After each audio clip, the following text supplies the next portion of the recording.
Saya jawab balik, macam mana pula kita yang mengkhianat Muafakat Nasional? Siapa yang daftar Perikatan Nasional? Betul, tuan-tuan? Dia kata kita pengkhianat. Dah kita pula pengkhianat. Ketua Penerangan Perikatan Nasional. Tak salah saya. Dulu bekas Ketua Pemuda PAS, dia baru je tukar. So dia bagi tak semena-mena, dia kata UMNO ni pengkhianat. So saya cakap, kenapa pula awak cakap UMNO ni pengkhianat? Rupa-rupanya dia kata dia tuduh kita mengkhianati Muafakat Nasional, dia kata. So saya jawab balik, macam mana pula kita yang mengkhianat Muafakat Nasional? Siapa yang daftar Perikatan Nasional? Betul, tuan-tuan? Kita buat Piagam Muafakat Nasional tu September 2019.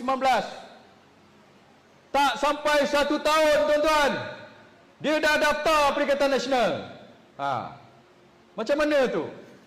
Kalau kita bertunang dengan seorang, lepas tu orang itu pergi bertunang dengan orang lain, macam mana, tuan-tuan? Siapa yang khianat? Kita ke dia?